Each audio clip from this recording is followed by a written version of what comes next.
Welcome to class 9 students. This is the continuation part of the chapter transpiration.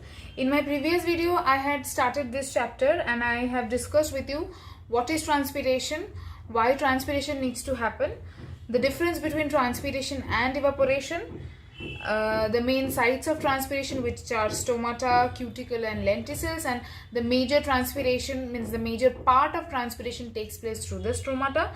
And then I just told you which external factors control transpiration.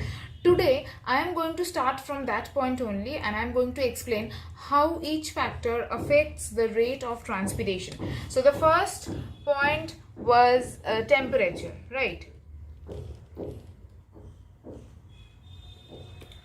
So let's talk how temperature affects the rate of transpiration. Reading from your book, the effect of temperature upon the rate of transpiration can be analyzed in terms of its effects on vapor pressure within the leaf and outside atmosphere. You don't need to read all these things. Start from the second line. Okay, a rise in temperature causes a decrease in the relative humidity of the air and results in an increase in the rate of transpiration. So what is it saying?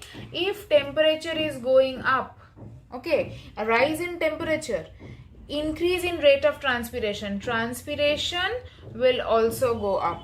If temperature is going up, so let's draw this arrow right beside temperature, then you will be able to understand. If temperature is going up, that means rise in temperature increases the rate of transpiration. I have given both upwards arrows, that means both are increasing. So a rise in temperature, why is it happening? Because a rise in temperature causes a decrease in relative humidity. Humidity is decreasing. Relative humidity, not just humidity. Relative humidity is decreasing when temperature is rising, and as a result transpiration is increasing. Okay, because humidity means when there will be less humidity or less water vapor in the air surrounding the trees, then the air surrounding the trees, or the atmosphere which is surrounding the trees, that will be better capable to absorb water vapor which is given out in the form of transpiration. So if the relative humidity is low, then the rate of transpiration will be high. So temperature, when it is increasing, relative humidity is decreasing and rate of transpiration is increasing. Okay, generally 10 to 25 degrees Celsius temperature is the ideal range for stomatal opening, where rapid rate of diffusion takes place. So let's write it down. So this you have understood, right? Temperature, if it is increasing, the rate of transpiration will also increase. And what is the ideal range of temperature? 10 to 25 degrees Celsius. 10 to 25 degrees Celsius is the ideal range of temperature where there is rapid rate of transpiration. Moving on to the second point, which is humidity. What is it saying? Transpiration depends upon the, again you don't have to read the first line, start from the second line. Transpiration rate increases at lower humidity. So previously, in the previous point only, we have seen that transpiration rate increases at lower humidity, okay, and decreases at higher humidity. So humidity low, transpiration low. Humidity high, transpiration high. Is it clear? When there is low humidity in the atmosphere that is surrounding the trees, that means there is less amount of water vapor in the air, so that air can take up more water vapor which is given out in the process of transpiration. So the plants will do a faster rate of transpiration. Okay, so transpiration is always directly proportional to humidity. Clear? Third one, so let's rub this one. I hope you have understood.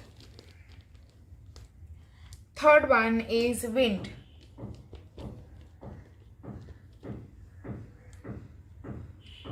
Let's see.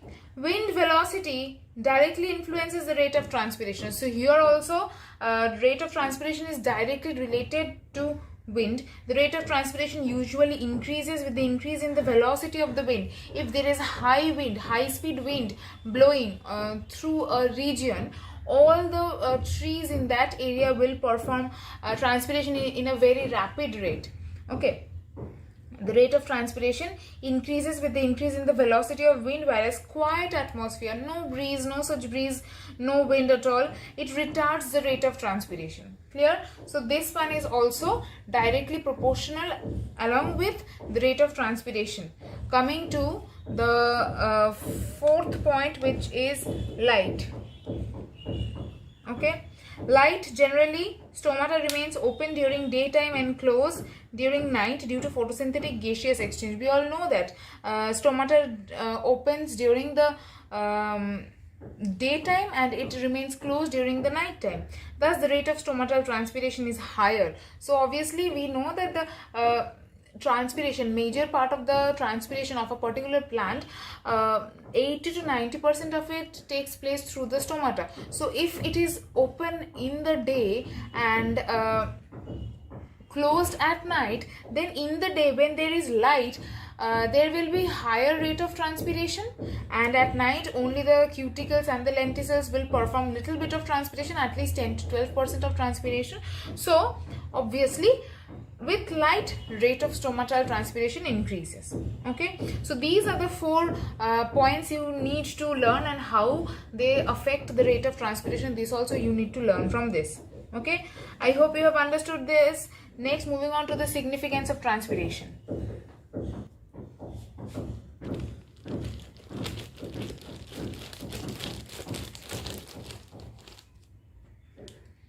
Significance. First we will talk about the beneficial role. Means in significance we have both the beneficial role and the harmful role. Okay, we are going to do the beneficial role of transpiration first. Means how transpiration benefits the plant. First one is ascent of sap.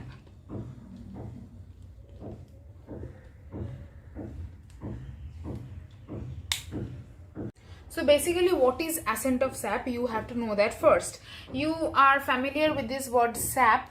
Sap is the watery fluid that is found within the vacuoles of the plant cells, and those watery fluid then go upward. So that is the ascent, means going upward in the plants of the sap. So ascent of sap mostly occurs due to transpiration pull exerted on water channels of the plant. So water channels are there, xylem vessel is there, so they exert a pull on the ascent of sap, and this is mainly due to transpiration. Okay, so for transpiration to happen, they need a lot of water. And where is that water? Where will that water come from? It is the watery fluid, the sap of the plant cells, and over it the transpiration pull is there, which will bring it above from the means from near the soil surface to the leaves, from where the transpiration will take place. Okay, next one is passive water absorption.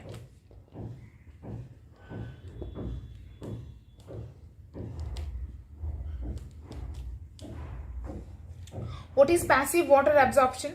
Passive water absorption from soil by roots is mainly due to the presence of continuous transpiration during daytime. So previously I have explained that during day, due to the as the stomata remains open during the daytime, the transpiration rate is very high during the day, and then that is why there is passive water absorption from the soil by the roots due to the presence of continuous transpiration. Means during the day continuous transpiration happens, and that is why there is passive water absorption from the soil by the root hairs. Okay, so I have discussed 2 points today of the beneficial role of transpiration. There are a few more points, and then we will do the harmful roles. So I will continue with the beneficial role in the next video. Okay.